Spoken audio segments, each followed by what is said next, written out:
जी, मेरी आवाज आ रही है आपको?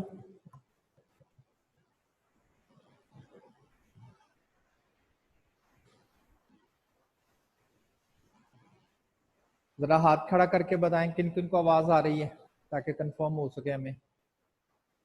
जी, इसका मतलब है कि आ रही है लोगों को आवाज।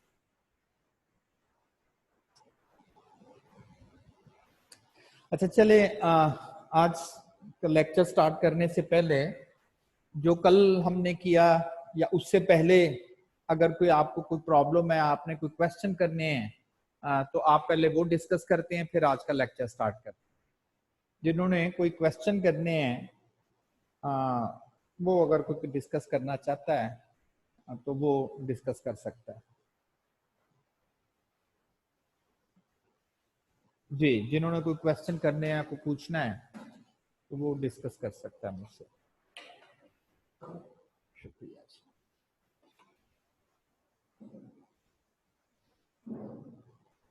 जी, पूछे क्वेश्चन अरसलान।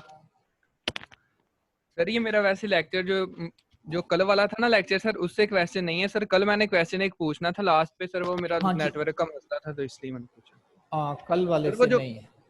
अच्छा चलें सर वो पूछें। जो परसों आपने सर दी थी ना, एक मतलब एक्सरसाइज दी थी हमें सर सॉल्व करने के लिए सर। जिसमें मैंने डेटा दे के आपको कहा था कि बॉक्स विस्कर बनाने हैं। जी सर। जी जी।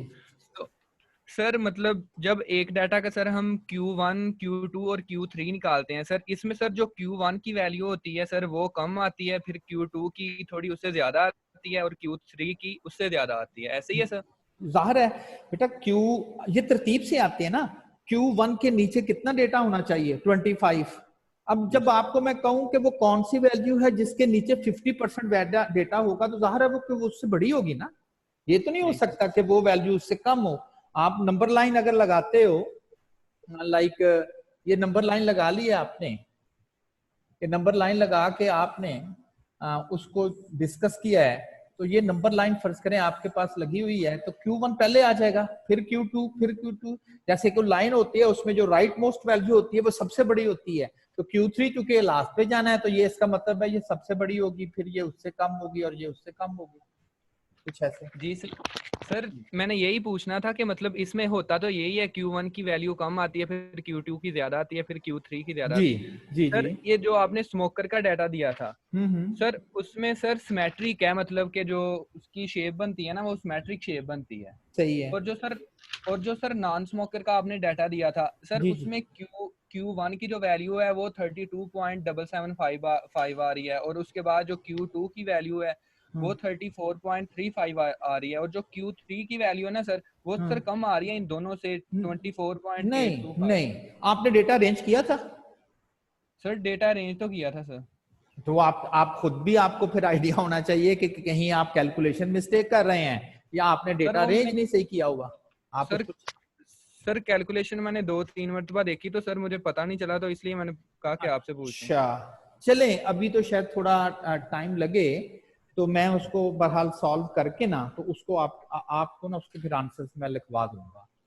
चलें ठीक है फिर सर, फिर फिर सुबह आपको बता अपनी दीजिएगा। अपनी मिस्टेक का भी आइडिया हो जाएगा कि आप कहाँ पर वो मिस्टेक कर रहे हैं। इसके अलावा कोई चलें क्वेश्चन? ठीक। No sir. चलें ठीक है। अच्छा जी, इसके अलावा अगर किसी और ने क्वेश्चन करना हो, एनीवन एल्स? चलें ठीक है, फिर आज हम अपना लेक्चर स्टार्ट करते हैं। अच्छा, लास्ट टाइम आपने हमने ये चीज डिस्कस की थी कि स्टैटिस्टिक्स के जो फार्मूले, टेक्निक, मेथड, प्रोसीजर्स हैं, वो किसी ना किसी खास पर्पस को जो है उसके लिए वो यूज किए जाते हैं, स्पेसिफिक पर्पस के लिए। हमारा पर्पस क्या था? कंपैरिजन करना। क्या कंपैरिजन करना? कि जो मुख्तलिफ कमोडिटीज हैं उनकी प्राइसेस में क्या चेंज आ रही है, बढ़ रही है, कम हो रही है, एक बात। और जब हम बात चेंज की करते हैं तो फिर जाहिर है कि एक रेफरेंस वैल्यू हमें लेनी पड़ेगी। लाइक अगर आप किसी को कहते हो कि यार तू बदल गया है, तेरे में चेंज आ गई है, तो वो कहेगा यार ऐसे ही कह रहे हो, कल भी मैं ऐसा था और आज भी ऐसा ही हूँ।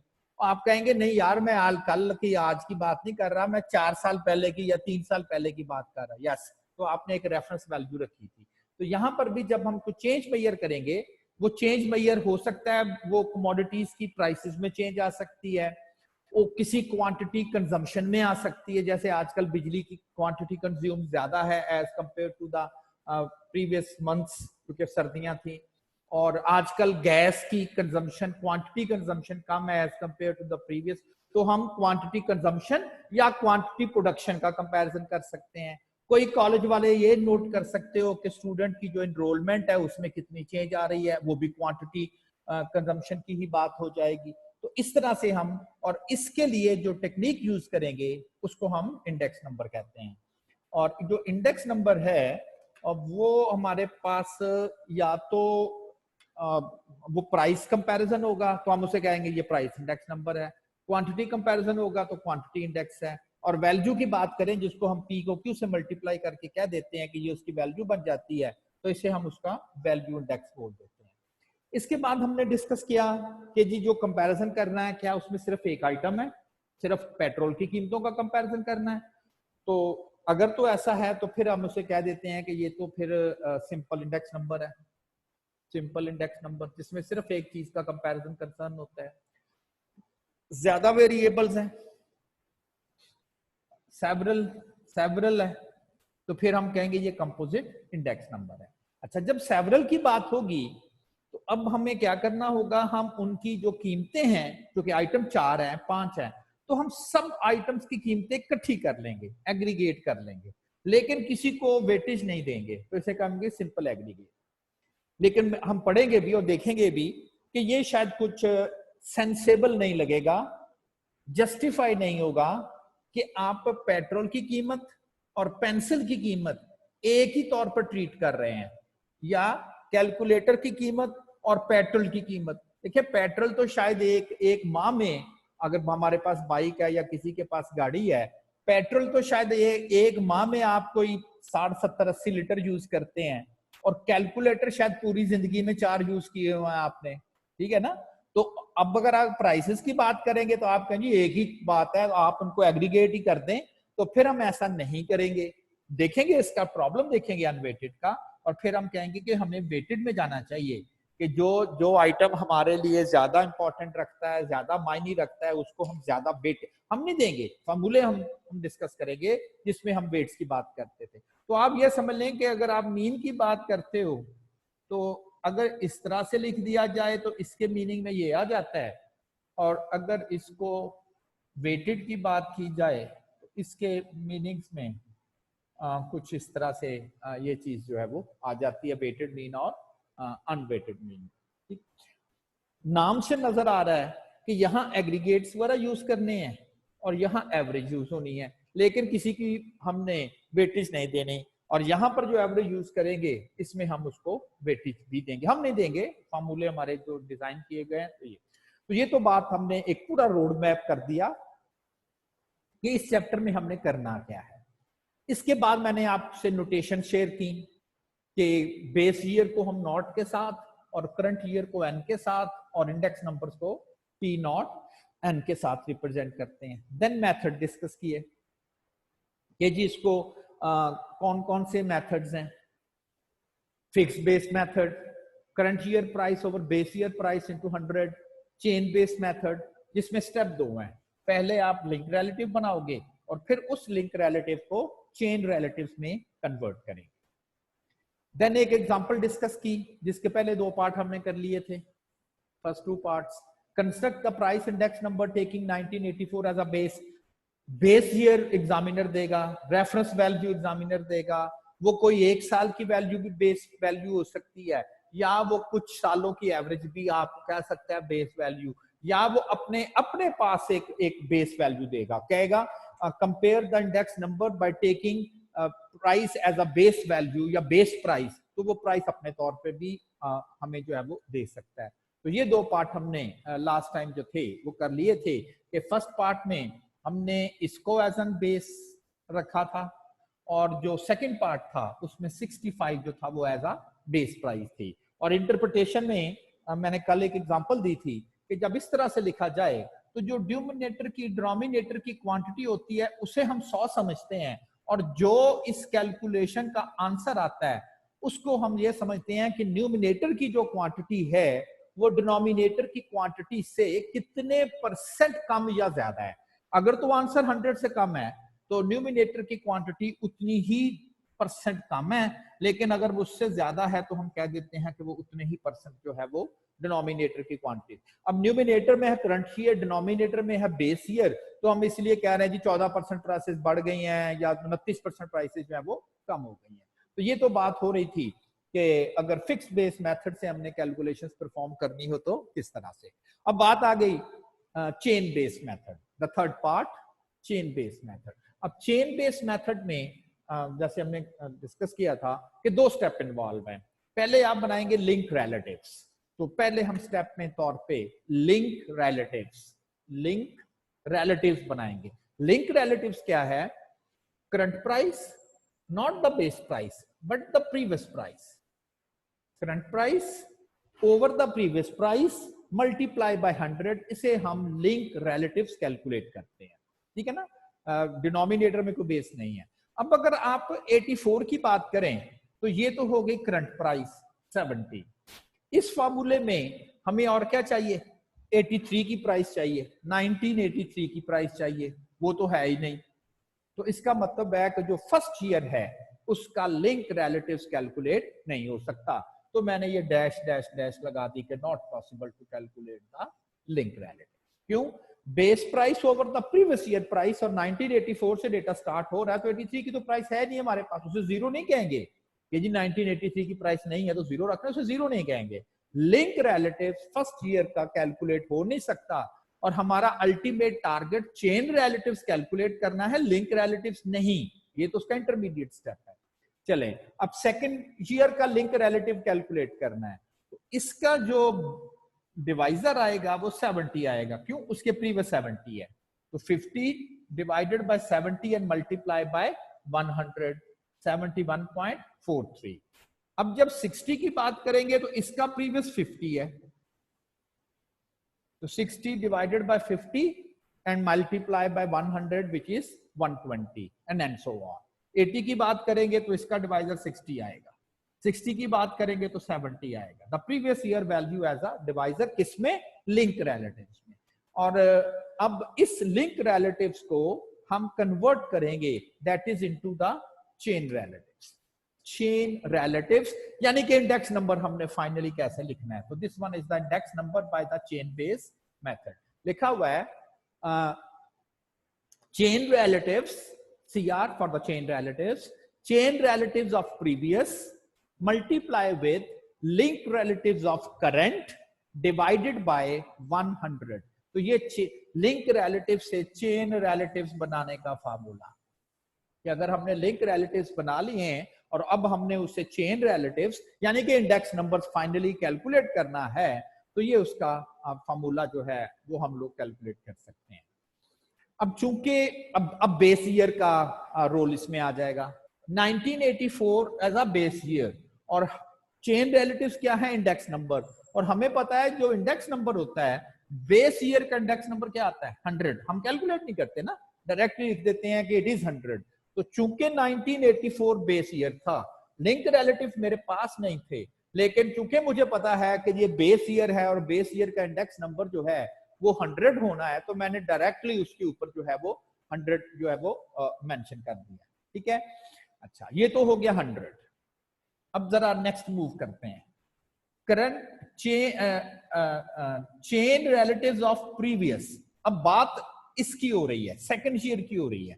सेकंड ईयर की जब बात हो रही है तो इसके फार्मूले में हमने चेन रिलेटिव्स यूज करने हैं प्रीवियस के, तो इससे प्रीवियस बनता है ये वाला, इसका चेन रिलेटिव हमने कैलकुलेट किया 100, तो ये आ गया chain relatives of previous multiply link relatives of current, जिस साल की बात कर रहे हैं उसी साल के लिंक रिलेटिव से आपने मल्टीप्लाई भी करना है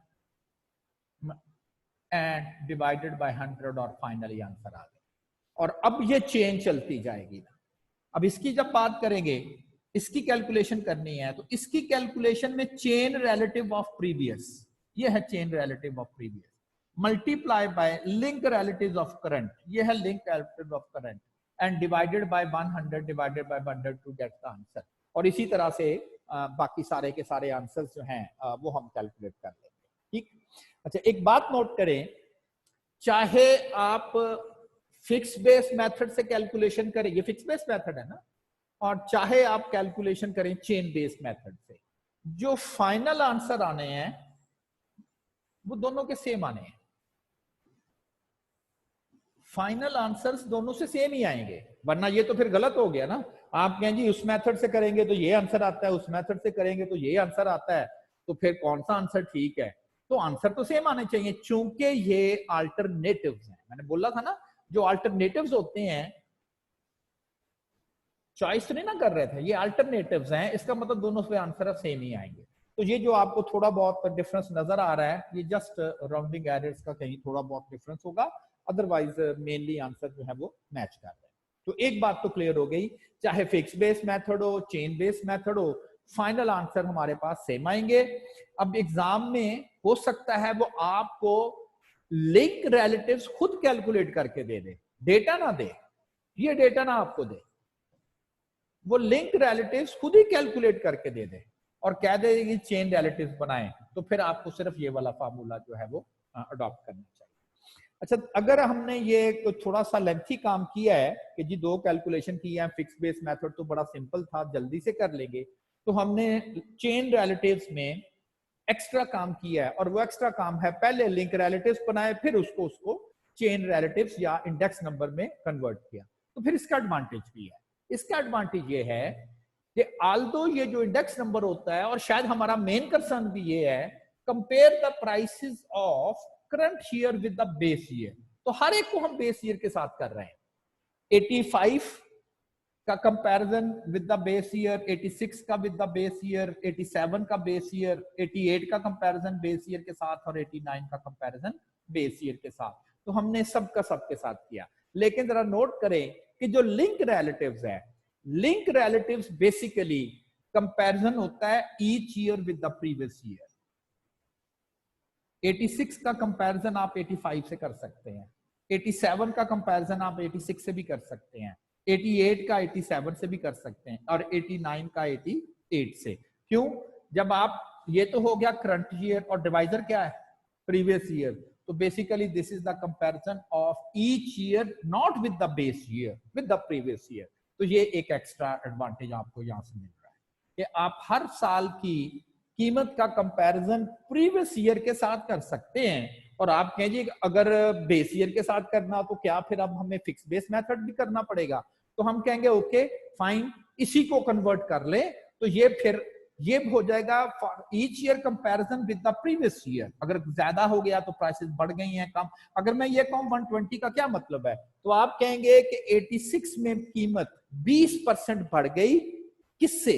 84 से, बेस ईयर से? नो, 85 से, प्रीवियस ईयर है ना इसका।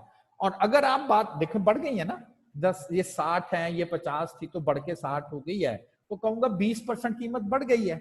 86 में 85 की निस्बत 20% कीमत बढ़ी है। लेकिन अगर मैं पूछूं 86 का कंपैरिजन 84 के साथ, तो 86 का कंपैरिजन 84 के साथ, तो अब आप इस चीज को नोट करें कि जब आप 86 का कंपैरिजन 84 के साथ करने जा रहे हैं, अब नहीं आप कहेंगे कि बढ़ गई हैं, अब आप कहेंगे कम हो गई हैं। और वो आपको यहां से नहीं पता चलेगा, वो आपको यहां से पता चलेगा, क्योंकि ये जो इंडेक्स नंबर है वो basically current year comparison with the base year comparison है। तो एग्जाम में सिंपल सा क्वेश्चन आ जाता है, इस तरह सा डेटा दे के कह देता है, या वो आपको इंडेक्स नंबर खुद कैलकुलेट करके कह देगा इंटरप्रेट दिस नंबर, कोई एक रीडिंग, ताकि आपको पता चल। फर्ज करें जिसको नहीं पता कि ये 92.31 को कैसे पढ़ना है, तो हम इसको पढ़ते हैं कि 7.7% प्राइसेस जो है वो कम हो गई हैं 86 में, या कम हो गई हैं या ज्यादा हो गई हैं, तो फिर हमें पता होना चाहिए कि हमने इसको किस तरह से ऑपरेट करना है। अच्छा जी, आपके जो नोट्स हैं उस नोट्सों में एग्जांपल नंबर 2 है, जो आपको नोट्स दिए गए। कैलकुलेट द सिंपल, अब यहां सिंपल एक कमोडिटी की वजह से नहीं आ रहा, सिंपल एग्रीगेटिव इंडेक्स। और हमने अगर आज भी आके थोड़ा सा पढ़ा था, ये वाली चीज अब ये डिस्कस हो रही है इस वक्त, यानी कि ये हमने काम कर लिया है कि सिंपल प्राइस इंडेक्स के नंबर कैसे कैलकुलेट करते हैं। अब ऐसा क्वेश्चन जिसमें सेवरल वेरिएबल्स आ जाएंगे। अब सेवरल वेरिएबल्स में पहले तो हमारे पास दो चॉइसेस ये चलेंगी जी, अनवेटेड के वेटेड। आप कहें जी अनवेटेड, अनवेटेड में फिर दो चॉइसेस हैं कि सिंपल एग्रीगेट मेथड यूज करना है कि simple average of relatives use करना है। फिर हम वेटेड की दो ऑप्शंस पे भी जाएंगे, ठीक है ना। ये चार समझ लें, चार ऑप्शंस हैं या चार कैलकुलेशंस हैं। देखेंगे कैसे डिसाइड करना है कि कौन सी कैलकुलेशंस हमें परफॉर्म करना है। फिलहाल कैलकुलेट, तो ये तो उसने बड़ा सिंपली खुद ही एक्सप्लेन कर दिया है कि calculate the simple aggregative index number for the year 1985, और इसमें सिर्फ 2 साल का डेटा है, उसमें तो था ना 6 साल था। 1985 taking the price of 90 as a base, तो ये बेस ईयर है, ये बेस ईयर है और ये करंट ईयर है। तो 2 साल का सिर्फ डेटा है। आप ये समझ लें कि मैंने कैलकुलेशन को जरा शॉर्ट किया, बजाय इसके कि वो 5, 6, 7 जैसे पिछला डेटा कुछ 6 साल का था, तो इसमें सिर्फ 2 साल ही मैंने रखे हैं। एंड देन कह दिया है कि ये एक 90 जो है वो बेस ईयर है एंड 1995 करंट ईयर है। अब इसको सिंपल है कि कंपोजिट है, तो ये कंपोजिट है। 1, 2, 3, 4। पिछली जो एग्जांपल हमने की थी उसमें सिर्फ और सिर्फ कॉटन की प्राइस थी, एक आइटम, और सिर्फ देखिए एक प्राइस आ रही थी। हाँ डेटा ज्यादा था, प्राइस तो सिर्फ एक ही आ रही थी ना, एक प्राइस। यानी कि अगर आप ये समझ लें, अगर मैं 2 साल का भी डेटा लूं तो 2 साल के डेटा में आइटम तो सिर्फ एक आएगा ना। लेकिन ये जो हमारी अब एग्जांपल है, इसको अगर आप नोट करें कि जी 2 साल का डेटा लें तो आइटम एक नहीं है, आइटम 1, 2, 3 और 4 है, ठीक है। अच्छा, उस वक्त अगर सिंगल आइटम होता तो आपने फार्मूला ये लगाना था, current price over base price into 100। ये इंडेक्स नंबर का फार्मूला था, current price over base price into 100, तो ये करंट का फार्मूला था। अच्छा, अब आप कहते हो कि जी अगर आइटम ज्यादा आ जाएं तो फिर तो 4 प्राइसेस बेस प्राइसेस होंगी, बिल्कुल सही है, और 4 प्राइसेस ही करंट प्राइसेस होंगी। तो आपने अब करना क्या है, आपने पहले इन सारी बेस प्राइसेस को एग्रीगेट कर लेना है और सारी करंट प्राइसेस को एग्रीगेट करके एक सिंगल वैल्यू बनानी है। इसी का नाम एग्रीगेटिव है। अब सिंपल क्यों मैंने लिखा है, सिंपल इसलिए लिखा है कि जब मैंने इन 4 वैल्यूज को ऐड किया, मिल्क, एग, बर्गर और गैसोलीन की कीमतों को ऐड किया, तो किसी भी आइटम की प्राइस को मैंने वेटेज नहीं दी, सिंपली एग्रीगेट कर दिया। तो ये वर्ड सिंपल इसलिए है। आप अगर फार्मूले पे जाना चाहें तो आप याद भी ऐसे करें कि जी अगर simple aggregate simple index number लगाएंगे तो चूंकि एक एक कीमत होगी तो हम ये लिखेंगे, लेकिन अगर ज्यादा आइटम आ जाएंगे तो पहले हम इनकी प्राइसेस को ऐड कर लेंगे, तो ये बन जाएगा सिंपल एग्रीगेटिव इंडेक्स। यानी कि मैं फिर बोल रहा हूं कि याद हम उनको इसी तरह से रखेंगे, याद रखने के लिए कि आप रब कर दिया और अब आप कहेंगे जी ज्यादा आइटम आ गए हैं तो क्या करना है, तो सम कर दे, एग्रीगेट कर दे। तो यही फार्मूला है सिंपल एग्रीगेटिव इंडेक्स का। तो प्राइसेस को पहले मैंने ऐड कर लिया, unweighted aggregative price index number, चूंकि प्राइस कंपैरिजन है, एग्रीगेट करना है चूंकि ज्यादा आइटम है और किसी को हमने वेटेज नहीं दी, तो ये पूरा नाम लिखा हुआ मैंने, unweighted aggregative price index number. तो सिंपली अगर नोट करें कि अगर मैं ये छोड़ दूं, ये ना लिखूं, तो ये हमारे पास टेक्निकली जो है वो बन जाएगा सिंपल इंडेक्स नंबर, और अगर आप इस समेशंस को जो है वो शामिल कर लेंगे तो एग्रीगेटिव इंडेक्स। तो सारे पहले आपने ऐड कर लेके ये 2 पढ़ाई और फिर इसके ऊपर current aggregative price over base aggregative price, तो current aggregative price over base aggregative price into 100 तो 145 आ गया। और अब हम कहेंगे the prices of these items rose 45% from 1990 to 1995, क्योंकि ये 100 से ज्यादा है, बेस ईयर 90 है, 90 की कीमत को 100, तो 95 का इंडेक्स नंबर 145 आ रहा है और ये परसेंटेज फॉर्म में होता है। तो हम कहेंगे कि ये जो 4 आइटम्स हैं इनकी कीमत 1995 में एज कंपेयर टू 90 45% जो है वो इंक्रीज कर गई है। एक चीज और आपने यहां ज़हन में रखनी है, मैंने ये नहीं कहा हर आइटम की कीमत 45% बढ़ी है, ये नहीं मैंने कहा। हो सकता है मिल्क की 45 नहीं 60% बढ़ी हो, एग की 45 नहीं 30% बढ़ी हो, तो ये एक ओवरऑल फिगर है। हम इसमें स्पेसिफाई नहीं कर सकते कि क्या हर आइटम 45-45% कीमत बढ़ रही है, तो हर आइटम नहीं बढ़ रहा।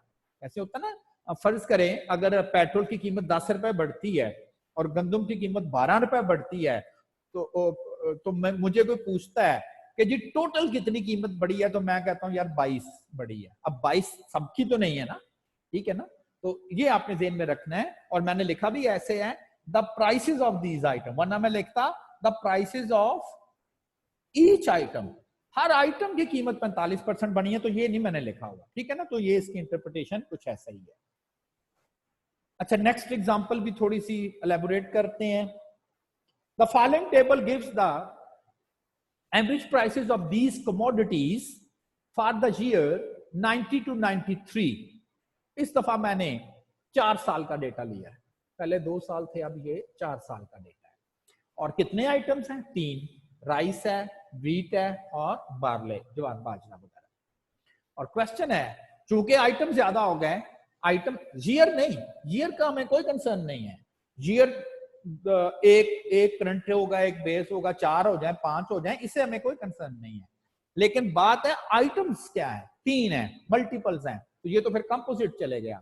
और उसने हमें खुद मेंशन किया है कि सिंपल एग्रीगेटिव इंडेक्स करना है। नाम में क्या नजर आ रहा है कि इनकी कीमतों को हमने क्या कर देना है, एग्रीगेट। और राइस, व्हीट, बार्ले में से किसको इंपॉर्टेंस देनी है? किसी को नहीं, क्योंकि सिंपल का वर्ड है। और यहां लिखा गया है 1990 एज अ बेस। चलें पहले इसको परफॉर्म करते हैं। अच्छा, हमारे लिए इजी हो जाता है कि अगर हम ईयर का डेटा वर्टिकल साइड पे ले आए, ठीक है ना, तो मैंने वर्टिकली लिख लिया और आगे मैंने 3 आइटम लिख दिए। पहले तो 4 आइटम लिखे हुए थे, अब 3 कर दिए। 1990 जो है वो बेस है और ये जो 3 है ये करंट ईयर आएंगे। सिंपल एग्रीगेट में क्या करना है, आपने इन सब की प्राइसेस को यहां पर ऐड कर लेना है। जब वो सारी प्राइसेस ऐड हो जाएंगी तो वो बन जाएंगी एग्रीगेटिव प्राइसेस, एग्रीगेट कर देंगे ना। और फिर सिंपल जब हम लिखते हैं तो हम सिंपली ये लिखते हैं, लेकिन अगर एग्रीगेटिव की बात करेंगे तो हम साथ ये लिख देंगे, कहेंगे ले जी फार्मूला बन गया। तो एग्रीगेटिव प्राइसेस, सिंपल एग्रीगेट कर दिए, प्राइसेस को ऐड कर दिया, इन सबको ऐड किया तो ये आ गया, इन सबको ऐड किया ये आ गया, इन सबको ऐड किया ये आ गया, इन सबको ऐड किया ये आ गया। और अब क्या करना है, अब इनके ऊपर बस इंडेक्स, इनके ऊपर इंडेक्स नंबर लगा दें। कैसे? Current price over base price into 100, current price base price 100, current price base price 100। पहले तो हमें जरूरत नहीं थी, एक सिंगल आइटम होता था, लेकिन अब चूंकि आइटम ज्यादा है तो पहले एग्रीगेट करना है और फिर इसके ऊपर फार्मूला अप्लाई कर दें। तो चूंकि 1990 बेस है तो उसकी प्राइस डायरेक्टली 100 और बाकी जो है वो हमने इस तरह से कैलकुलेट की, 76/5 divided by 71 and multiply by 100। तो ये सेकंड वैल्यू जो है वो आपके पास कुछ इस तरह से, और रेस्ट ऑफ द वैल्यू। तो सिंपल, अगर एक आइटम हो that price over base price over 100, multiple items हो तो पहले उनको एग्रीगेट कर लें और फिर कहें जी current aggregate price over current base price over into 100 करके आप उनकी वैल्यू जो है वो डिटरमिन कर सकते हैं। तो ये तो हो गया हमारे पास first part, that is the compute simple aggregative index number taking 1990 as base. ये तो था first one, simple aggregator. Second one है simple average of relative price index number taking 90, यानी कि अब सेकंड मेथड की बात हो रही है। 2 मेथड बताए थे ना आपको, सिंपल एग्रीगेटिव और simple average of relatives. Simple aggregative और सिंपल एवरेज ऑफ रिलेटिव्स की बात हमने की थी। ये तो था सिंपल एग्रीगेटिव, और अब आपने करना है सिंपल एवरेज ऑफ रिलेटिव्स। अच्छा, ये जो सिंपल एवरेज ऑफ रिलेटिव्स है ये सेकंड पार्ट है, compute the simple average of relative. इसमें आपने क्या करना है, सिंपल इज दैट कि आपने अपने डेटे को, ये एग्जाम में बहुत कम क्वेश्चन आता है क्योंकि लेंथी हो जाता है ना, लेकिन बहरहाल क्योंकि हम एक सिस्टम से पढ़ रहे हैं तो मैं आपको टीच कर रहा हूं, अदरवाइज ये मेरा नहीं ख्याल कि ये कभी भी एग्जाम में इस तरह का क्वेश्चन आया हो क्योंकि ये लेंथी हो जाता है। अच्छा, अगर मैं आपको ये कहूं कि इस डेटा सेट को टोटली छोड़ दें, समझ लें ये डेटा सेट आपके पास है ही नहीं, तो फिर आपके पास सिर्फ एक सिंगल आइटम रह जाएगा राइस का। ठीक, अब आपके पास चूंकि सिंगल आइटम है, आप इसके ऊपर ये वाला फार्मूला अप्लाई करें, क्योंकि ये सिंगल आइटम है, आप उसके ऊपर ये वाला फार्मूला अप्लाई कर देंगे। और उसके बाद आप क्या करोगे, उसके बाद क्योंकि इसका आपने कैलकुलेट कर लिया है, अब आप इसे छोड़ दें और इसे छोड़ दें। आप कहें जी फिर ये सिंगल आइटम है, बिल्कुल आप इसके ऊपर ये फिर वही वाला फार्मूला दोबारा से अप्लाई कर दे, current price over base price into 100। तो आप कह लें कि आपके पास मल्टीपल आइटम्स थे और आप क्या कर रहे हैं, सिंगल सिंगल आइटम लेके ना आपने इंडेक्स नंबर कैलकुलेट किए जाना है, सिंगल सिंगल आइटम लेके आपने इंडेक्स नंबर जो है वो कैलकुलेट कर लेना। तीसरी दफा इन दोनों को छोड़ दे और इस पर अप्लाई कर दे, तो आपने इस पर अलहदा कर लिया, इस पर अलहदा कर लिया और इस पर अलहदा कर दिया, और इसे हम कहते हैं रिलेटिव प्राइस, है ना, इंडेक्स नंबर।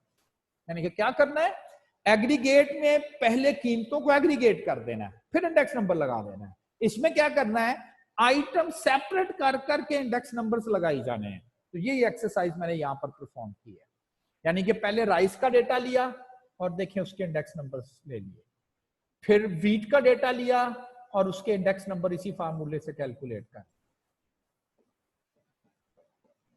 और लास्टली बार्ले का डेटा लिया, और यानी कि 3 दफा आपने ये वाला फार्मूला अप्लाई करना है, एक दफा राइस के ऊपर, एक दफा वीट के ऊपर, एक दफा बेल।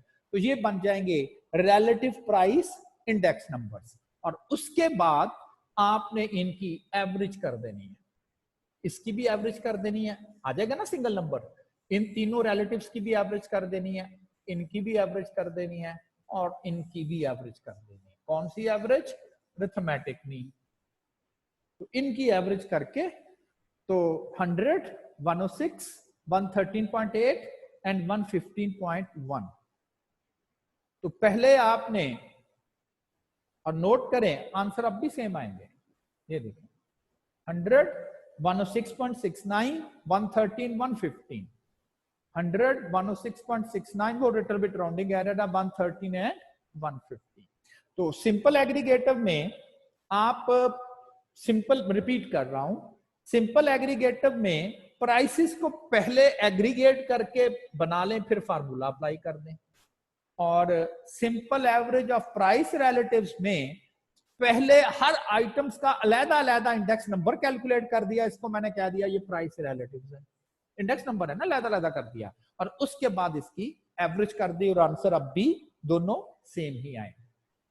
और ये मैंने आपको बोल दिया है कि बड़ा कम चांस है, जाहिर है कि आपको 3 दफा एक ही प्रॉब्लम बार बार करना पड़ेगा, तो आपको एक ही प्रॉब्लम जो है वो बार बार करना पड़ता है, जिसके लिए ये आपके लिए इशू आएगा।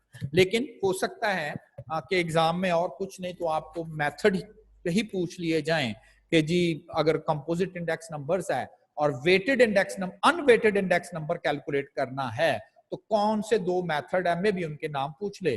तो एक है सिंपल एग्रीगेटिव मेथड और एक है simple average of price relatives, और सिंपल से मतलब वहां पर क्या लिया जा रहा है, अनवेटेड कहना चाहिए।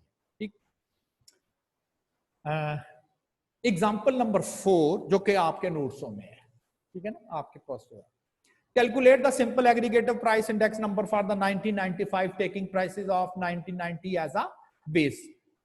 ये तो शायद पहले नहीं किया हुआ था, लेकिन एक चीज नोट करें, मिल्क, एग, बर्गर, गैसोलीन, और हमने जो प्रीवियसली किया था वो क्या था, वो था milk, egg, burger, gasoline, 4 item थे, यहां एक आइटम बढ़ गया है, और इसमें हमने कहा था 45% कीमतें ज्यादा होंगी, 45%। ओके, तो वो जो 4 आइटम थे उसकी कैलकुलेशन हमने ऑलरेडी ये की थी, 45% चीजें जो हैं वो महंगी हो गई हैं। मिल्क महंगा हो गया, एग महंगे हो गए हैं, बर्गर की कीमत बढ़ी है, गैसोलीन की कीमत बढ़ी है, और ओवरऑल जो इसका रिजल्ट बनता था, ये वही डेटा है, सिर्फ मैंने कैलकुलेटर है। अच्छा एक चीज नोट करें, अब जो कैलकुलेटर है उसकी कीमत में कमी आई है ना, पहले $15 का मिल रहा था, अब शायद $11 का मिल रहा है। ओके चले देखते हैं सिंपल एग्रीगेट में क्या करना है। आपने पहले सिंपली एग्रीगेट कर देने, तो मैंने इन सब को एग्रीगेट करके इन सब को मैंने एग्रीगेट कर दिया, सिंपल एग्रीगेट, किसी को कोई वेटेज नहीं दी और किसी को कोई वेटेज नहीं दी। जब ये एग्रीगेट होके वैल्यूज बन गई, और अब वही formula current price over base price into 100 और देन 92 इज द आंसर। 8% कीमतें कम हो गई, कैलकुलेशन में कोई मिस्टेक नहीं है, 8% कीमत कम हो गई। यहां तक का डेटा सेम है, उसकी बात करें 45% ज्यादा है, अब भी बिल्कुल ज्यादा है, ज्यादा है, ज्यादा है, ज्यादा है। हाँ कैलकुलेटर की कीमत जरूर कम हुई है, लेकिन जब आप ओवरऑल फिगर की बात करेंगे तो कहेंगे जी ओवरऑल फिगर में तो फिर 8% की कमी है। बिल्कुल ऐसा ही है कि ओवरऑल फिगर में तो 8% की कमी हो जाती है। अब हो क्या रहा है, अब खुद अंदाजा लगाएं कि अगर आपके घर में कोई ग्वाला दूध देने आता है और वो 80 रुपए केजी आपको दूध प्रोवाइड करता है, और वो नेक्स्ट डे आपको आके कहता है कि जी 20 रुपए पर लीटर कीमत बढ़ गई, 1 लीटर दूध की कीमत जो है वो 20 रुपए बढ़ गई। ठीक, आप कैलकुलेटर देने मार्केट में जाते हैं, वो 500 रुपए का आपको मिलता था, और आज पता चला कि 480 रुपए दुकानदार ने कीमत कर दी, 20 कीमत कम कर दी है। अब दूध की कीमत 20 रुपए बढ़ गई, कैलकुलेटर की कीमत 20 रुपए कम होगी, वो 500 का आता था 480 का आ रहा है। अब जब मैं सिर्फ अगर 2 आइटम्स की बात करूं और इनको एग्रीगेट करूं, इकट्ठा करूं, चूंकि 20 बड़ी थी तो कैलकुलेटर के 20 कम हो गई है। जब आप एग्रीगेट करेंगे तो आप कहेंगे ये दोनों आइटम्स हैं, इनकी कीमतें पिछले माह भी उतनी थी, इस माह भी उतनी है, एग्रीगेट में ना, क्योंकि वो 20 बढ़ा तो वो 20 कम हुआ है। लेकिन अगर आप इंडिविजुअली नोट करें तो 20 रुपए 80 में 20, ये तो काफी ज्यादा है ना, लेकिन 500 में 20 को इतना मायने नहीं है। लेकिन जब मैंने फार्मूले में इनको ट्रीट किया है तो इस चीज की तो मैंने कहीं जगह ये चीज नोट ही नहीं की कि ये जो कीमत बढ़ी है, ये 20 रुपए बढ़ी है, ये किसमें बढ़ी है। अगर तो 20 रुपए की चीज है वो 20 ही और बढ़ती है, 40 की हो गई, ये तो डबल हो गई। लेकिन अगर वो 10,000 की है और 20 रुपए कम भी हो जाती तो आपने कहा उधर ही है, वो कौन सी कम हुई। लेकिन कैलकुलेशन में तो हमने ये चीज कंसिडर ही नहीं की, यानी कि ये नहीं देखा वो 20 कम या 20 ज्यादा जो हो रही है वो किस जगह पर हो रही है। तो अनवेटेड का एक्चुअली यही मसला है, सिंपल का यही मसला है कि वो किसी भी आइटम को कोई वेटेज नहीं देते, हो किसी भी आइटम को कोई वेटेज प्रोवाइड नहीं करते। हमारे लिए सब आइटम एक जैसे हैं। तो मैंने सिंपल का वर्ड इसलिए कि हमने सिंपल एग्रीगेट कर दिया, जो नहीं करना चाहिए, जो नहीं करना चाहिए। और मैंने कंपैरिजन के लिए वो पिछली एग्जांपल भी लिख दी है। देखिए यहां तक डेटा वही है, सेम है, उसकी वजह से वो 45% ज्यादा बन रहा था। कैलकुलेटर का एक आइटम मैंने शामिल किया, चूंकि उसकी कीमत कम हुई है $4, हो सकता है ये सारे मिलके भी $4 नहीं बढ़ रहे हैं, लेकिन हमारे लिए एग की कीमत का 2-4 रुपए भी बढ़ना बहुत मायने रखता है। तो ओवरऑल फिगर की बता रही है, जो कि इस डेटे की ट्रू रिफ्लेक्शन नहीं है। और यही मैंने ड्रॉबैक के तौर पर लिख दिया है कि what is the drawback of unweighted index number. The unweighted index number doesn't care the importance of different items in composite. 4-5 item है, हमने तो ये देखा ही नहीं है कि ये आइटम मिल्क है या कैलकुलेटर है या बर्गर है या गैसोलीन है, इसकी तो हमने टेक केयर ही नहीं की। और अनवेटेड में यही प्रॉब्लम होता है कि हम किसी भी आइटम को कीमत तो देखते हैं, ये नहीं देखते कि इसकी पहली कीमत 2 रुपए थी तो 2 रुपए बढ़ी है, उसकी कीमत 10 रुपए थी तो 2 रुपए बढ़ी है, उसकी कीमत 50 रुपए थी तो 2 रुपए बढ़ी है। हर जगह 2 रुपए कीमत बढ़ी है, लेकिन 50 में 2 इतना मायने नहीं रखता जितनी पहली है, तो हमने तो इसकी कहीं टेक केयर नहीं की। तो फिर क्या करना चाहिए, use the weighted index.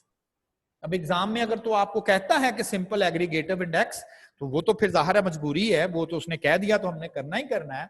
But in the technical sense अगर आइटम्स कम ज्यादा इंपॉर्टेंस के हों तो देन फिर हम इसकी टेक केयर करेंगे, which take care the importance of different items. तो यहां वो टेक केयर करता है और यहां पर वो डजंट टेक केयर करता। तो यही फर्क है वेटेड और अनवेटेड। और उसी फार्मूले को मैं चला रहा हूं। सिंपल एग्रीगेटिव इंडेक्स लगाना था, एक आइटम था, आपने कह दिया जी सिंपल एग्रीगेटिव इंडेक्स, हमने फार्मूला याद कर लिया। आइटम बढ़ जाएं तो मल्टीपल आइटम्स हो, आप कहें जी फिर एग्रीगेट करेंगे, लेकिन क्या वेटेज देनी है? नहीं जी वेटेज नहीं देनी, तो फिर ठीक है। तो ये फार्मूला हमने दूसरा पढ़ा था, सिंपल एग्रीगेटिव इंडेक्स पढ़ लिया। अब हमने पढ़ना है वेटेड एग्रीगेटिव इंडेक्स। ये एग्रीगेट है लेकिन पहले वेट से जरा जरब देते हैं, दैट्स ऑल। तो वेटेड एग्रीगेटिव इंडेक्स पहले लिखते हैं, मैंने बाद में लिखा हुआ तो एक ही बात है, वो कोई मसला नहीं है। तो क्या करना है, अगर आप इसको छोड़ दें, इसको छोड़ दें, तो ये आपके पास बन जाता है सिंपल इंडेक्स। और अगर आप इस वैल्यूज को अगर आप कंसिडर ना करें तो ये अब बन जाएगा आपके पास अनवेटेड एग्रीगेटिव इंडेक्स। और अगर आप यही भी छोड़ देते हैं तो अब इसके पास बन जाएगा वेटेड एग्रीगेटिव इंडेक्स। तो यही मैंने फार्मूला यहां पर लिखा हुआ है, that is the weighted aggregative price index. पहले यहां पर था वर्ड अनवेटेड, पहले ये वर्ड था अनवेटेड, और अब यहां पर जो वर्ड आ रहा है वो वेटेड का आ रहा है, ठीक है ना। Weighted aggregative price index, where W reflect the relative importance of the items।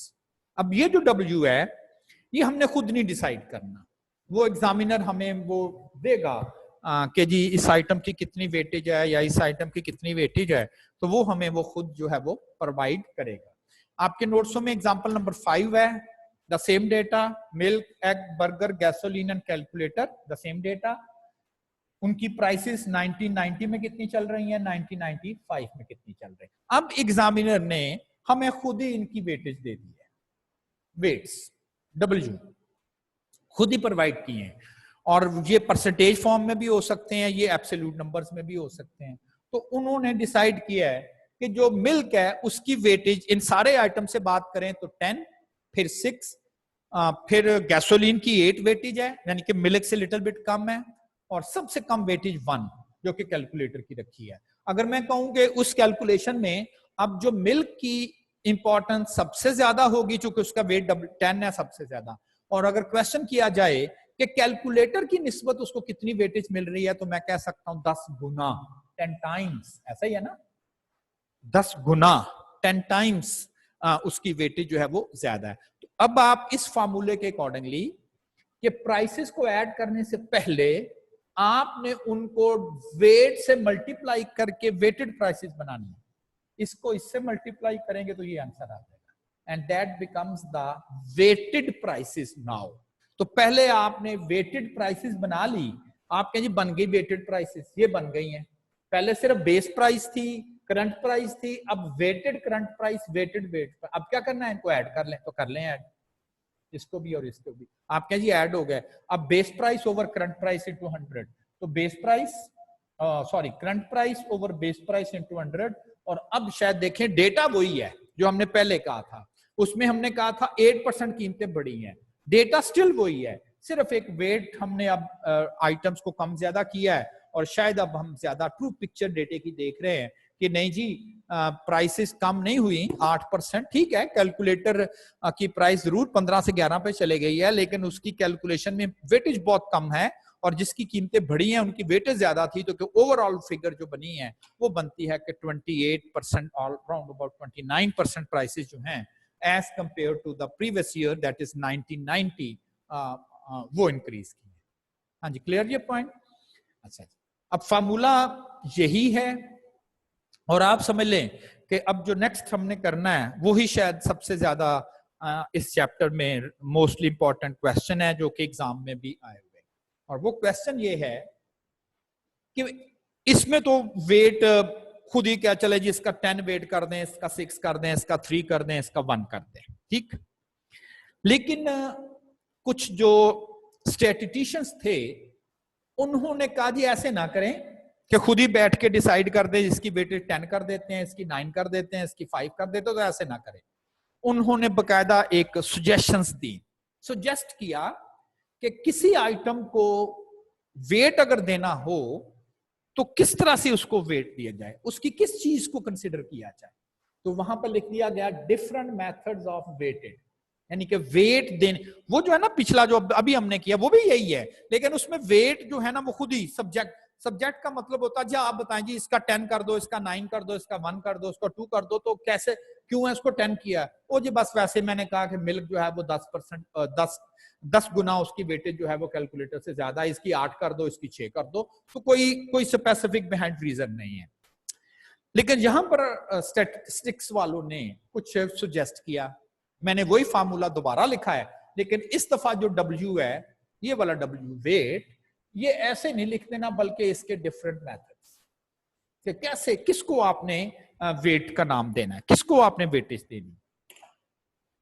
देखिए अगर मैं कोई आइटम ज्यादा यूज कर रहा हूं तो उसकी कीमत बढ़ेगी, जैसे पेट्रोल हम बहुत ज्यादा यूज करते हैं उसकी कीमत बढ़ेगी, तो देन महंगाई की बात होगी।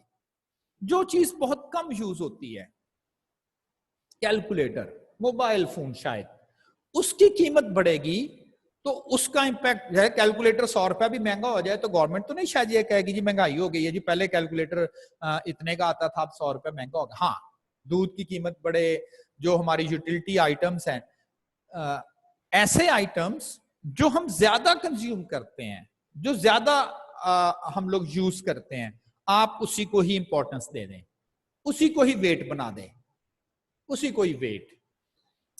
पहला जो फार्मूला है ये उस राइटर उस इन्वेंटर के नेम से ही है, that is called less pair price index number.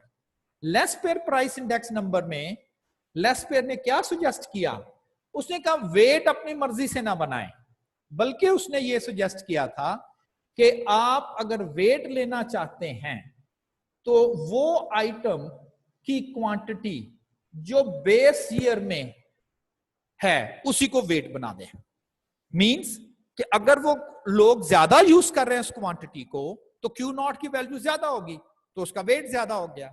अगर क्वांटिटी कंजम्पशन उस आइटम की कम है तो क्यू नॉट कम हो जाएगा जिससे उसका वेट कम हो जाएगा। तो सिंपल इज दैट, आपने W की जगह क्यू नॉट रख देना यहां पर, और क्या देना है कि जी लेस्पेयर ने सुजेस्ट किया था कि क्वांटिटी को एज अ वेट समझें, जिससे मुराद हम ये लेंगे कि वो आइटम जिसकी कीमत बेस ईयर में क्वांटिटी कंजम्पशन ज्यादा होगी वो ज्यादा वेट है, इसलिए लिटरेचर में उसको बेस ईयर वेटेड भी बोलते हैं, कि जिसमें हम वेट नाम से ये ज्यादा बेहतर है ना, लेकिन चूंकि वो लेस्पेयर फार्मूला भी कहता है, बेस ईयर वेटेड फार्मूला भी कहता है, तो हमें थोड़ी सी आसानी हो जाएगी कि अगर वेट को हम बेस ईयर क्वांटिटी को वेट बना दे तो इससे हम कहते हैं ये लेस्पेयर फार्मूला था। अच्छा, जब एक बात चलती है, एक आइडिया आता है, तो लोग फिर उस आइडिया को लेके ना उसी को इंप्रूवमेंट करना या उसमें को खामियां ढूंढ के उसको इंप्रूव करने की कोशिश करते हैं। क्योंकि पहले तो ये कोई आइडिया ही नहीं था, वो खुद ही वेट लगाते थे, देन फिर एक आइडिया जनरेट हो गया कि ठीक है जी आप बेस ईयर वेट कर दें। तो देन फिर एक नई सुजेशन ये आई कि बेस ईयर तो हो सकता है 5 साल 6 साल पहले वाली वैल्यू, या ऐसा ही होता है ना, 80 है तो 85 की बात हो रही है। कहते इट मे बी पॉसिबल कि बेस ईयर में क्वांटिटी ज्यादा यूज हो रही हो और आप उसको वेट दे दें, लेकिन आजकल वो ज्यादा यूज नहीं हो रही, तो फिर तो उसको उतनी वेटेज मिलनी चाहिए। क्योंकि आपने तो देखा 5 साल पहले, लाइक जैसे आजकल जब आप याद करें थोड़ा सा, अगर 5-7 साल 8 साल पहले की बात अगर नोट करें, तो जो फ्यूल के तौर पे लोग यूज कर रहे थे, बहुत ज्यादा वेटेज जा रही थी ये CNG को, आपने देखा होगा लाइनें लगी होती, सस्ती थी ना, तो उस वक्त उसकी वेटेज ज्यादा थी।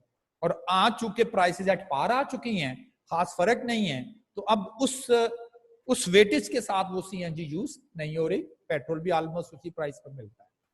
और अगर मैं इंडेक्स नंबर कैलकुलेट करूं और 5 साल 6 साल पहले का बेस ईयर हो तो उसमें तो यही होगा, आज अगर कोई बात कर रहे हैं तो कौन चीज इंपॉर्टेंट है, तो मैं कहूंगा 5 साल पहले चूंकि सीएनजी इंपॉर्टेंट थी, वो बेस ईयर था, तो फिर सीएनजी की वेटेज ज्यादा, जबकि आज तो नहीं होनी चाहिए।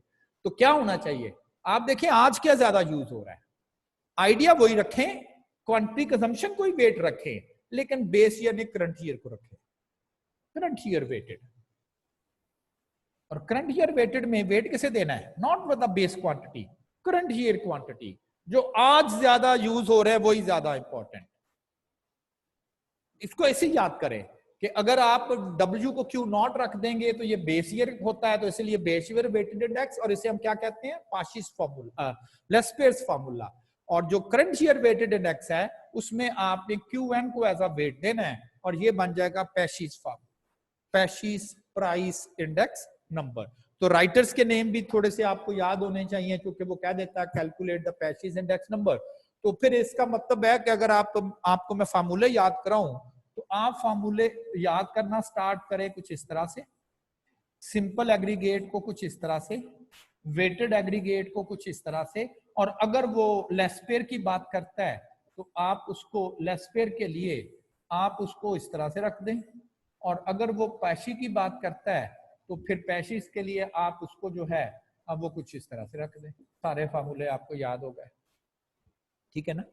अच्छा, ये तो बात हो गई। अच्छा, ये दोनों एक्सट्रीम्स पे चले गए, एक में करंट ईयर पूछा ही नहीं है, बस बेस ईयर में जो चीज इंपॉर्टेंट वो इंपॉर्टेंट, और दूसरे फार्मूले में करंट ईयर को ही पूछा हुआ है, बेस ईयर को हो सकता है पहले कोई इंपॉर्टेंट हो, आज ये अगर इंपॉर्टेंट है तो आपने उसी को कहना शुरू कर दिया, यानी कि दोनों में दो एक्सट्रीम्स कह दें। तो फिर एक तीसरी सजेशन ये आई कि आप दोनों को ही वेट लें, बजाय से बेस ईयर वेटेड करें, इसमें करंट ईयर बिल्कुल छोड़ दें, इग्नोर ही कर दें, करंट ईयर वेटेड करें तो इसमें बेस ईयर टोटली इग्नोर हो रहा है। कहता नहीं, दोनों को आप कंसिडर करें, क्यू नॉट को भी एज अ वेट कंसिडर करें फार्मूले में, Qn को भी एज अ वेट कंसिडर करें फार्मूले में। तो फिर क्या किया उसने, कहा जी दोनों की कैलकुलेशन कर लें, लेस्पेयर फार्मूले से भी इंडेक्स नंबर कैलकुलेट कर लें और पैशिस फार्मूले से भी इंडेक्स नंबर कैलकुलेट कर लें। इसमें बेस ईयर को वेटेज मिल जाएगी, इसमें करंट ईयर को। आप कहेंगे ये तो फिर दो इंडेक्स नंबर आएंगे, फाइनल आंसर क्या करना है, इनकी एवरेज कर दें, इन दोनों की बाद में एवरेज कर दीजिएगा, एंड दैट इज कॉल्ड, जिसने इसका आइडिया दिया, फिशर इंडेक्स नंबर। तो फिशर इंडेक्स नंबर क्या है, लेस्पेयर और पार्शिस इंडेक्स नंबर्स का स्क्वायर रूट है। लेस्पेयर फार्मूला कैलकुलेट कर लें, पैशिस फार्मूला कैलकुलेट कर लें और बाद में इनकी एवरेज कर दें, बाद में इनकी एवरेज कर दें। अब ये जो एवरेज है, आप कहें ये एवरेज कहां की गई, इनको तो ऐड करके 200 पर तकसीम करना था। ये मैंने ज्योमेट्रिक मीन चूज किया है, याद है ना, अगर दो वैल्यूज हों और उसको आपको ज्योमेट्रिक मीन कैलकुलेट करने के लिए कहें तो पावर क्या लेते हैं, 1/2, that is the square root. तो ये मैंने जीएम यूज किया है। अब याद करें मैंने जीएम क्यों यूज किया है, मैंने शायद जीएम इसलिए यूज किया है कि ये परसेंटेज फॉर्म में आता है ना आंसर, परसेंटेज फॉर्म में, और परसेंटेज फॉर्म में अगर आंसर हो तो फिर हम प्रेफरेबली अगर बात की जाए तो जो इंडेक्स एवरेज यूज करते हैं वो हम जीएम यूज करते हैं। तो फिर मैंने आपको लेस्पेयर्स फार्मूला इंडिकेट किया कि क्या करना है, जिसमें क्यू नॉट को एज अ वेट कंसिडर करना है, पैशी में Qn को एज अ वेट करना है, और फिशर में दोनों लेने हैं, दोनों कैलकुलेशंस करनी है। आल्दो ये है सिंपल कैलकुलेशन, लेकिन बहरहाल मैंने इसको जो है वो इसकी कैलकुलेशन एक्सप्लेन कर दी है। और ये एग्जाम में स्टूडेंट कह रहे हैं जी मुझे 3 नंबर का आया था कि एक डेटा देने के बाद उसने कह दिया है कि calculate the Laspeyres index number या पैशीज इंडेक्स नंबर या फिशर इंडेक्स नंबर। आपके बुक में example 7, the following data calculate weighted aggregative index, weighted aggregative price, quantity index number for the 2010 taking 29 as base year। तो मैंने आपको बोला ना, मैंने क्वांटिटी के फार्मूले आपको कोई भी नहीं लिखाए हुए, किसी जगह पर भी आपको क्वांटिटी कैलकुलेट करनी पड़ती है, लाइक अनवेटेड इंडेक्स नंबर ही है, ये आपने प्राइस के लिए कैलकुलेट किया है, और किसी जगह पर आपको क्वांटिटी फर्ज करे आ जाती तो बस इसको क्यू कर दीजिएगा, जहां प्राइस की वैल्यू रखनी है वहां क्वांटिटी की वैल्यू रखते हैं, तो सिंपल इज दैट कि वहां आप क्यू कर दें। प्राइस इंडेक्स नंबर्स, अब देखें चूंकि उसने कहा है वेटेड, डेटे में नोट करें तो 4 कमोडिटीज हैं, उनकी प्राइसेस दी गई हैं 2 सालों की और क्वांटिटी दी गई है 2 सालों की। अब वेट तो दिया नहीं हुआ, तो खुद ही हमें समझ आनी चाहिए कि हमने क्वांटिटी को एज अ वेट कहना है। अब चूंकि उधर तो मेंशन तो नहीं है, मैंने सिर्फ एग्जाम में आपको मेंशन किया जाएगा कि आपने प्राइस इंडेक्स वेटेड निकालना है, तो लेस्पेयर, क्योंकि वो भी तो वेटेड ही है ना, लेस्पेयर वाला के पैशीज वाला। और चूंकि यहां पर मेंशन नहीं है तो प्रैक्टिस के तौर पर मैंने कह दें कि मैंने तीनों ही कैलकुलेट कर दिए, सिंपल इज दैट। तो पहले नोटेशन दे दें, चूंकि 2009 जो है वो बेस ईयर है और ये प्राइस है, तो मैंने इसको 2009 की जो प्राइस है इसे पी नॉट कह दिया। 2010 करंट ईयर है, उसकी प्राइस को पी एन कह दिया। और अब क्वांटिटी आ गई, तो चूंकि ये बेस है तो ये क्यू नॉट है और ये क्यू एन है। तो 4 यहां तक आपके पास 4 कॉलम जो है डेटा समझ लें आपको एग्जाम में दिया हुआ है कि जिसमें 2 साल का डेटा सेट है, प्राइसेस भी मेंशन है, क्वांटिटी भी मेंशन है। तो मैंने उनको नोटेशन दे दी, जो बेस थी नॉट के साथ, जो करंट थी एन के साथ। अब लेस्पेयर इंडेक्स नंबर का उसने हमें कहा है, तो हमें अब फार्मूला याद होगा कि जी W की जगह हम Q नॉट की वैल्यूज प्लेस करेंगे और ये हमारे पास weighted aggregative price index number का फार्मूला बन जाएगा। PNQ नॉट, ये PNQ नॉट की कैलकुलेशन कर ली। और क्या चाहिए? P नॉट Q नॉट, ये P नॉट Q नॉट, याद है ना, सिंपल कॉलम की मल्टीप्लीकेशन है।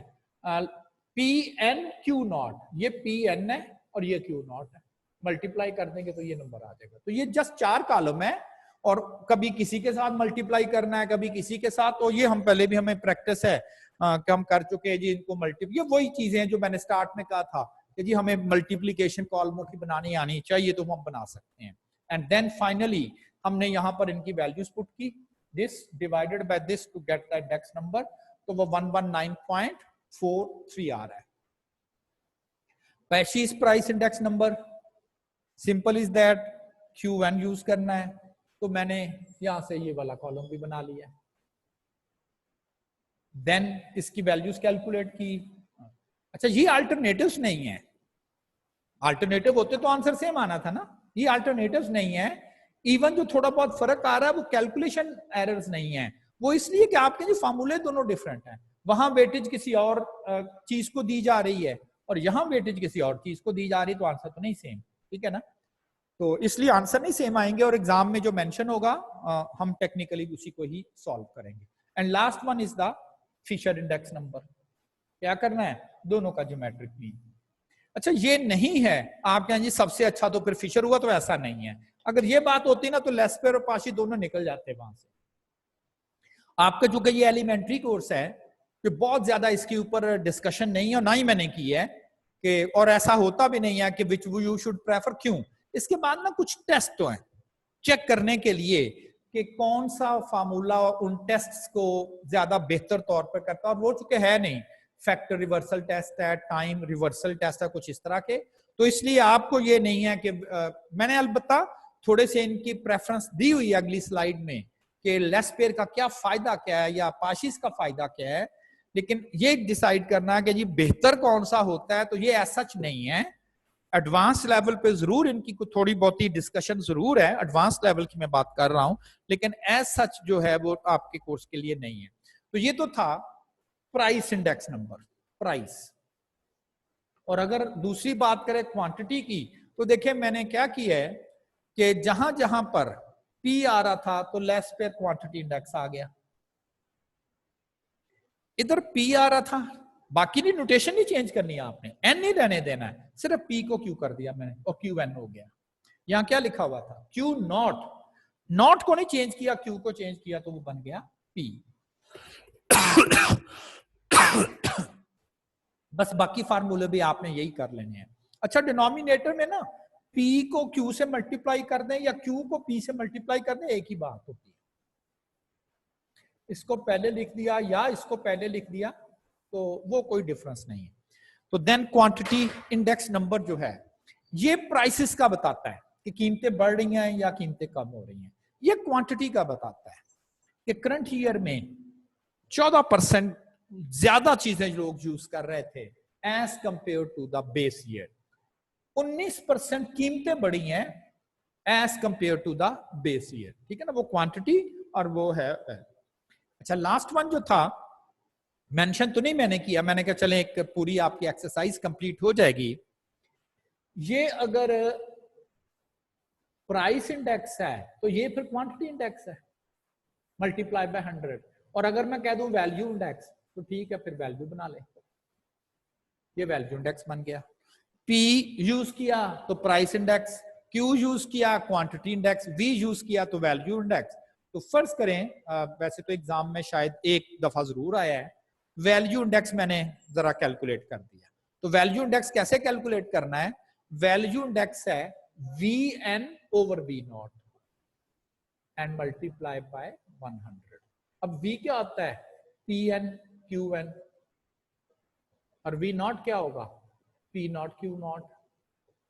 चूंकि ये ज्यादा है तो इनको हम एग्रीगेट भी कर लेंगे। तो ये आपके पास वैल्यू इंडेक्स बन गया, जिसमें आप कह लें कि क्वांटिटी होता ना वैल्यू, 38% जो है वो आप कह लें क्वांटिटी भी बड़ी है, प्राइस भी बड़ी है, तो 38% जो इसकी वैल्यूज में जो है वो ओवरऑल फिगर में एक इंक्रीज आई है। तो ये स्टूडेंट बता रहे थे कि जी हमें वो डेटा दे के कह देता है जी 3 नंबर का क्वेश्चन है, calculate the weighted index by the Laspeyres formula by the partial formula और द फिशर फार्मूला। ये आप कैलकुलेशन है। एग्जांपल नंबर 7 आपके नोट्सों में है, अगर कोई कंफ्यूजन है तो आप वहां पर उसे देख लें। अच्छा, ये अगर आप नोट करें तो हमने 3 चीजें कर ली थी। अगर मैं दोबारा से आपको फर्स्ट स्लाइड पे लेके जाऊं,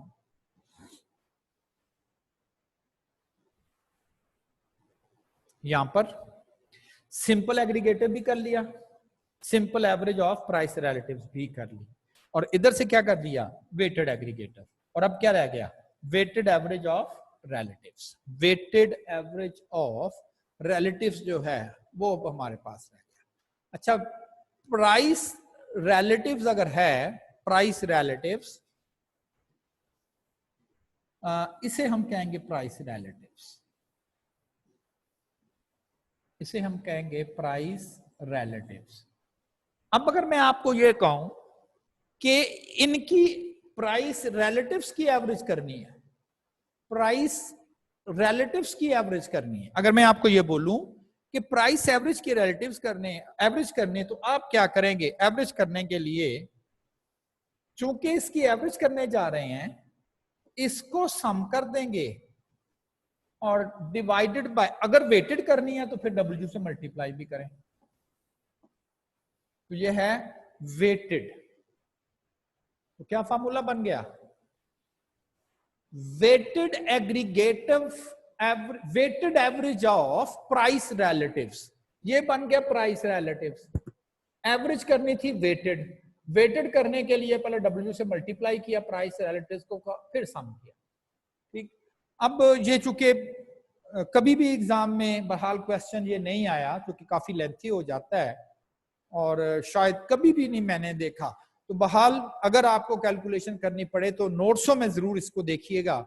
जस्ट लाजमी तो नहीं है कि आपने इसे सॉल्व ही करना है, लेकिन जस्ट उसको ऊपर से अगर आप पढ़ लेंगे तो आपको पता जी पहले इन दोनों को डिवाइड कर लें, पहले इन दोनों को डिवाइड कर दें, फिर इस कॉलम से मल्टीप्लाई करके एंड देन बाद में इसका सम अप्लाई कर दें, तो आप इसके आंसर्स गेट कर सकते। ठीक है ना? तो आपने, क्योंकि ये एक तो काफी लेंथी कैलकुलेशन है, जाहिर है इसमें इन्वॉल्व है, कभी एग्जाम में इंपॉर्टेंटली नहीं भी आई, लेकिन है ये सिंपल कैलकुलेशन। आप कहें जी कैसे डिवाइड करना है या मल्टीप्लाई कैसे करना है, वो तो अब आपके लिए इशू नहीं होना चाहिए। और मैंने नोट्सों में एक प्रॉब्लम इसका सॉल्व भी किया हुआ है, आप वहां से नोट करें।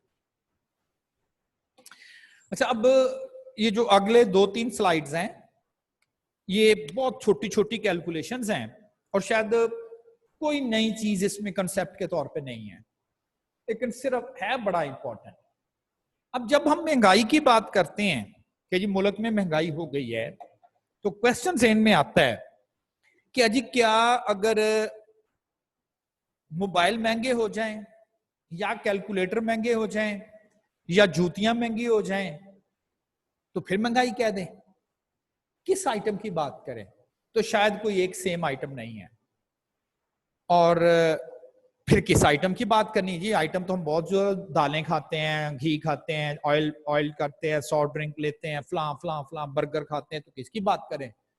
तो एक्चुअली जो हम महंगाई वगैरह की बात करते हैं उसके लिए भी हम इंडेक्स नंबर, जाहिर है चेंज अगर ज्यादा होगा 100 से इतने% महंगाई होगी, कम होगा तो कम होगी, लेकिन किन आइटम का? वो कोई भी आइटम नहीं हो सकते, वो कोई भी आइटम नहीं है, इंडेक्स नंबर ही है। लेकिन अगर इंडेक्स नंबर इस वजह से कैलकुलेट करना है जिससे ये पता चले कि क्या महंगाई हो गई है कि नहीं, इन्फ्लेशन हो गई है कि नहीं, उसके लिए जो इंडेक्स नंबर हम कैलकुलेट करें इसे कहते हैं consumer price index number, abbreviation CPI, consumer price index number है। यानी कि ये नहीं है कि ये कोई नया फार्मूला है या कुछ नई चीज बता रहा हूं, इंडेक्स नंबर ही है। फर्क सिर्फ और सिर्फ ये है कि CPI is design to measure the changes in the composite prices, यानी कि ज्यादा आइटम है, आगे जरा चीज मेंशन है, of a specified, her item की बात नहीं हो रही, स्पेसिफाइड आइटम्स हैं, और इसे हम कहते हैं बास्केट ऑफ गुड्स आइटम्स। यानी कि कोई भी आइटम नहीं बल्कि वो आइटम जो बास्केट ऑफ गुड्स आइटम्स हैं, basket of goods item, necessities of life item. Calculator necessities of life में नहीं, आइटम्स में नहीं है, कैलकुलेटर नहीं है, तो फिर कोई से भी तो आइटम नहीं है, स्पेसिफाइड है। और हर कंट्री जो है वो अपने लिए स्पेसिफाई करता है कि जी ये वाले जो आइटम्स हैं ये स्पेसिफाई हैं, इन्हीं की बेस पर हमने डिसाइड करना है कि महंगाई हो रही है या नहीं। तो हर कंट्री, पाकिस्तान ने भी मेरे को 90 के राउंड अबाउट आइटम्स जो हैं वो स्पेसिफाई किए हुए हैं। जाहिर है उसमें वीट भी होगा, पेट्रोल भी होगा, ऑयल भी होगा, कुछ इस तरह की चीजें, तो स्पेसिफाई किया गया है कि ये बास्केट ऑफ गुड आइटम्स हैं। अगर इंडेक्स नंबर ही कैलकुलेट किया जाए लेकिन typically basket of good items का कैलकुलेट किया जाए, तो उस बास्केट ऑफ गुड आइटम्स के इंडेक्स नंबर्स को जो है वो हम सीपीआई कहते हैं। यानी कि अगर देखना हो किसी मुल्क में महंगाई हो रही है कि नहीं, तो हम कहेंगे उसका सीपीआई कैलकुलेट कर ले। सीपीआई क्या है जी? एक इंडेक्स नंबर ही है। अच्छा जी, कोई से भी आइटम उसमें हो सकते हैं? नहीं, स्पेसिफाइड आइटम हो सकते हैं। उनको कहते क्या है? उनको हम बास्केट ऑफ गुड आइटम्स कहते हैं। और हर कंट्री ने अपने लिए डिफरेंट आइटम डिसाइड किए ना। मे बी अमेरिकन के लिए वाइन वगैरह भी नेसेसिटीज ऑफ लाइफ में हो, हमारे लिए तो जाहिर है कि नहीं होगी। तो इस तरह से ये सारी की सारी जो आइटम्स हैं वो डिपेंड करते हैं। अच्छा, और इसीलिए इसको कॉस्ट ऑफ लिविंग इंडेक्स भी कहते हैं, cost of living index, living index, cost of living. तो सीपीआई इंडेक्स नंबर है, लेकिन किन आइटम्स का? बास्केट ऑफ गुड आइटम्स का। तो उन्हीं को हम उसी की बेस पे जो है वो हम कह देते हैं। अब कंपटीशन मेथड, क्या ये डिफरेंट मेथड है जी? एग्रीगेट एक्सपेंडिचर मेथड और हाउस होल्ड बजट मेथड। तो शायद इनके नाम जरूर डिफरेंट है, फार्मूले में डिफरेंस नहीं है, फार्मूला डिफरेंट नहीं है, नाम उनके जरूर डिफरेंट हैं। तो देख लेते हैं। पहला मेथड जो है सीपीआई कैलकुलेट करने का, जो है तो इंडेक्स नंबर, लेकिन सिर्फ क्या है? आइटम स्पेसिफाइड होते हैं, और उसका नाम है एग्रीगेट एक्सपेंडिचर मेथड। और ये है एग्रीगेट एक्सपेंडिचर मेथड का formula. This one is the aggregate expenditure method formula. अच्छा, अगर मैं ऊपर ना लिखूं तो क्या ये लेस्पेयर का फार्मूला नहीं है? Yes, it is a Laspeyres formula. ये देखिए वही चीज है। बस होता यह है कि अगर उसी चीज को अगर किसी और नाम से किसी ने अगर उसका फार्मूला बनाया, तो आप यह समझ लें कि पहले इसी चीज को लेके लोग चलते थे, बाद में लेस्पेयर ने कहा जी कि इसको बाकियों के लिए भी इंप्लीमेंट कर दें, तो वहां पर इसका नाम लेस्पेयर के नाम से याद कर लिया। और सीपीआई में इसको हमने एग्रीगेट एक्सपेंडिचर मेथड से एग्रीगेट करते हैं, ये देखें, और वेटेड एग्रीगेट कर रहे हैं, तो इसलिए इसको एग्रीगेट एक्सपेंडिचर मेथड कॉल करते हैं। तो इट मींस कि अगर आपको कह दिया जाए कि calculate CPI by aggregate expenditure method, तो इसका सिंपल मीनिंग ये होगा कि आपने जी लेस्पेयर फार्मूले से कैलकुलेशन कर देनी है। यही एग्रीगेट एक्सपेंडिचर मेथड कहलाता है। Second one is the household budget method. अच्छा, हाउस होल्ड बजट मेथड में आई और वेट्स। अब आई क्या चीज है? आई स्पेसिफाई है, प्राइस रिलेटिव्स हैं। अगर इसमें मैं वैल्यूज पुट करूं P N over P naught, वो जो 100 वाला है वो मैं यहां रख लेता हूं, लेकिन अभी उसको W से भी मल्टीप्लाई करना है, W से, और W उसने कहा हुआ ये रख लें। चले जी हम ये कर देते हैं, ओवर समेशन W। अगर वेट्स ना दिए हुए हों, अगर वेट्स नहीं दिए हुए तो फिर हम ये वाली सजेशंस के तौर पे वैल्यू, स्पेसिफिकली यही वाली सजेशंस के तौर पे वैल्यू ले। अब अगर एक चीज नोट करें, जो मैंने सोल्यूशन तो नहीं दिया, ये जो फार्मूला है लेस्पियर का फार्मूला किसमें, वेटेड एग्रीगेटिव में। पहले किसमें था, पहले वेटेड एग्रीगेटिव में था, और इस वक्त जो लेस्पियर का फार्मूला लिखा हुआ है मल्टीप्लाई बाय 100, और इस वक्त जो लेस्पियर का फार्मूला लिखा हुआ है वो बेसिकली लिखा गया है वेटेड एवरेज में। अगर आप एक चीज नोट करें, क्योंकि ये दोनों सम के अंदर है, दोनों जो हैं वो चूंकि सम के अंदर ही आ रहे हैं, तो ये अगर इससे कैंसिल कर दिया जाए, कट जाएंगे ना जो कि सम के अंदर है दोनों, तो फिर तो क्या यही नहीं रह जाएगा। यस, ये वही फार्मूला है, बस लिखने का स्टाइल जरूर अलग है।